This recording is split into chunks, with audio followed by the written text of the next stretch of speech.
My husband Taylor is a real piece of work. Despite borrowing $50,000 from my dad, he's not only avoiding repayment but also considering filing for bankruptcy to dodge it. If I declare bankruptcy, I don't have to pay it back, right? Serves him right, he says, as smug as can be. He really has no idea what life would be like after bankruptcy.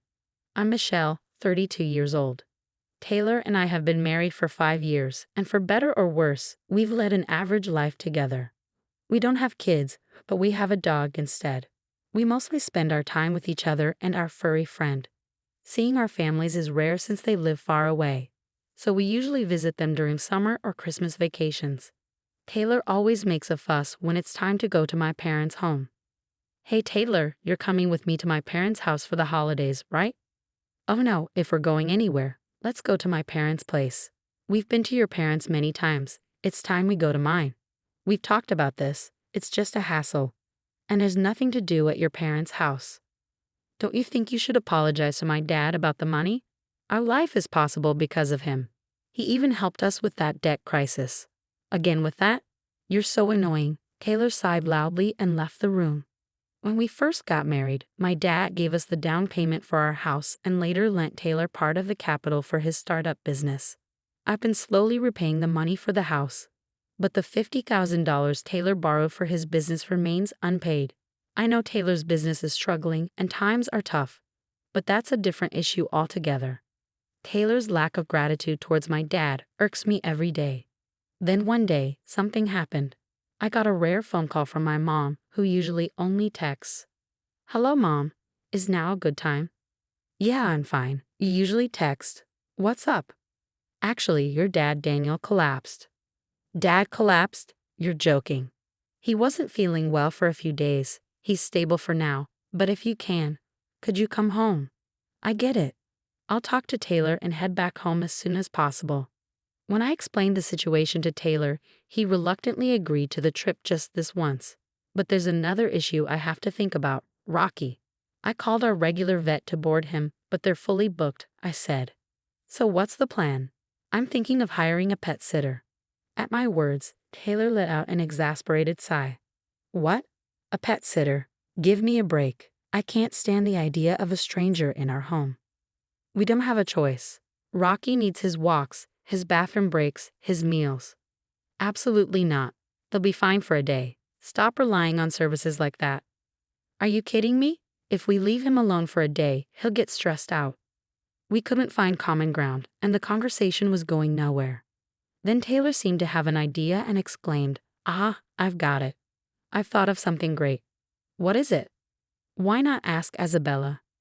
"Why would Isabella be involved? She just got divorced, right? And she's been complaining about not having work. Let's ask her to take care of Rocky."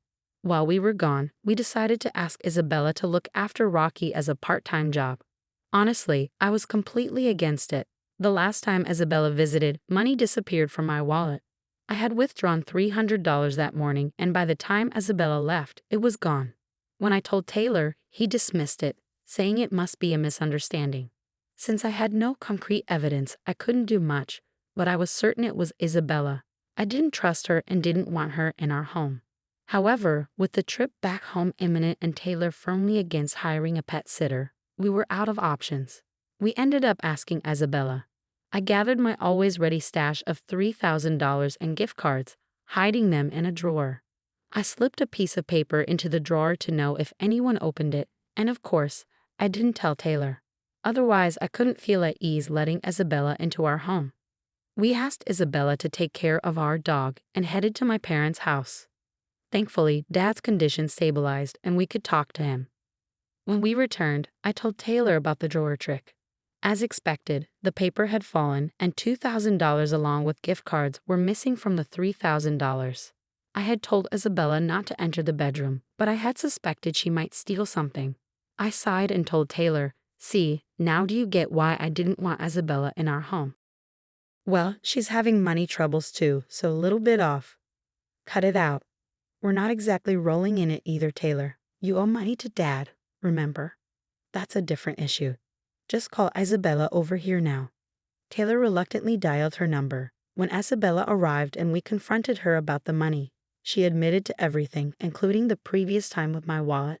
She promised to pay it back, and we let her go. But my anger hadn't subsided. Taylor then sat down next to me. I'll make sure Isabella doesn't come around anymore. But what you did was jaw-dropping, Michelle. You're surprisingly mean-spirited.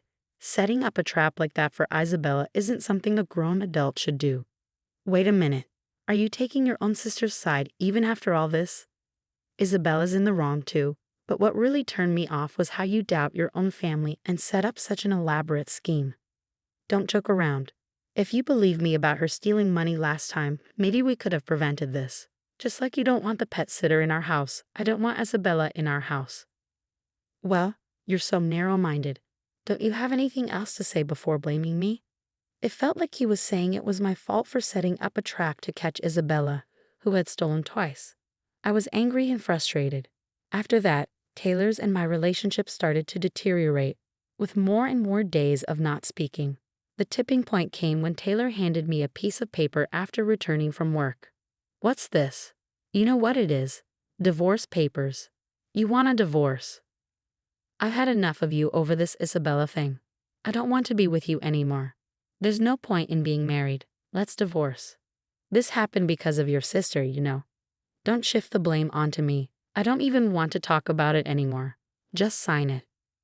No discussion, just Taylor pushing his own viewpoint. I grew disgusted with him and agreed to the divorce.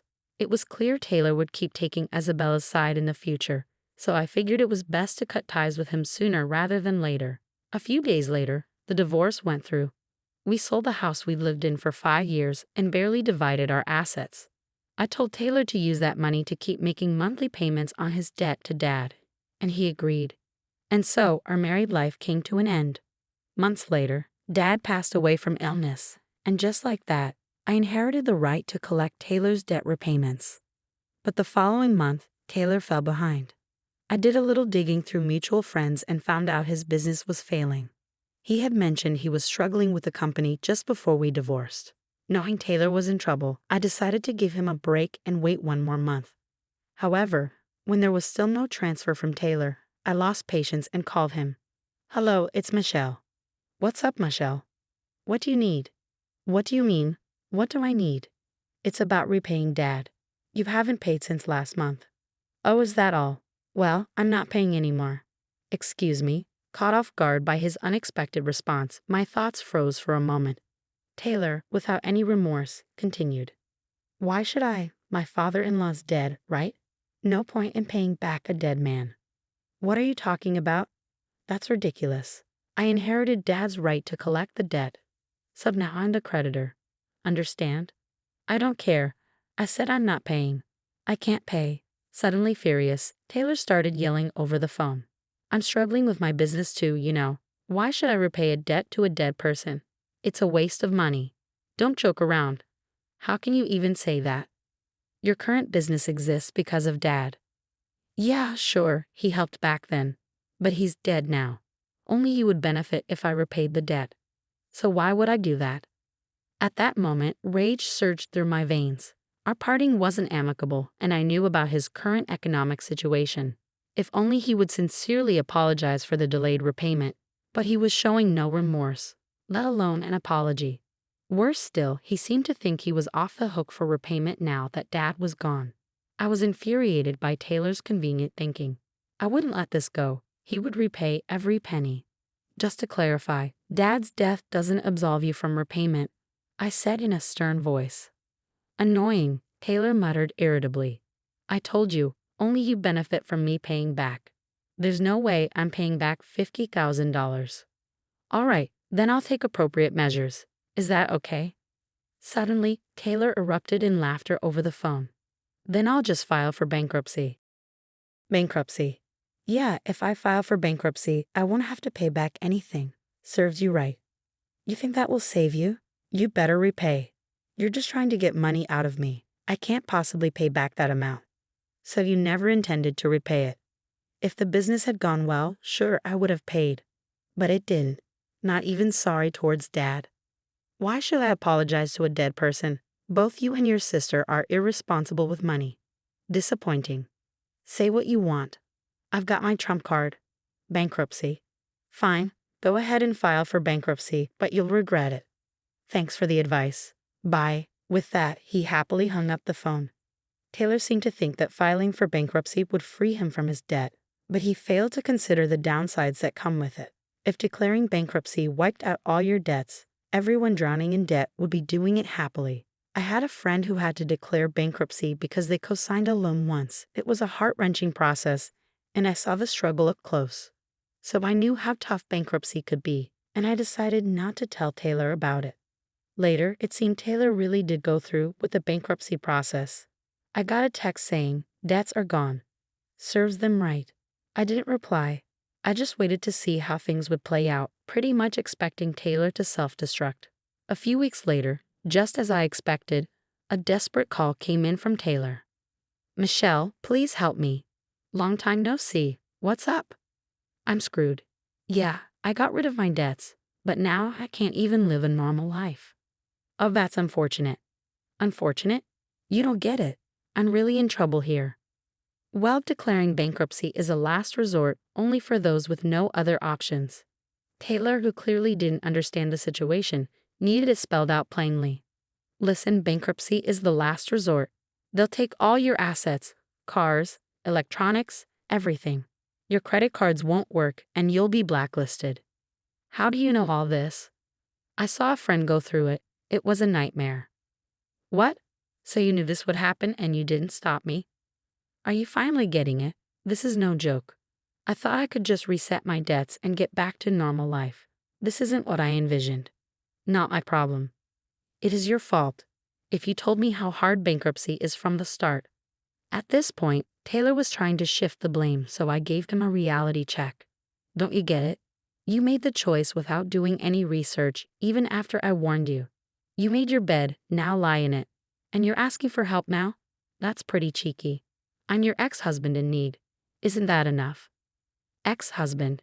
You didn't even show up to Dad's funeral, and you've never been grateful for anything. Why would I help trash like you? Karma's a bitch, isn't it? Trash? Who are you calling trash? Just to make it clear, you're in a really bad spot right now. Don't expect to live like you used to. Bankruptcy doesn't offer a bright future. You chose this path. Now live with it for the rest of your miserable life. You damn fool. I let out all my pent-up frustration and hung up the phone. I immediately blocked his number and blocked him on social media. That's how I finally cut off all ties with Taylor.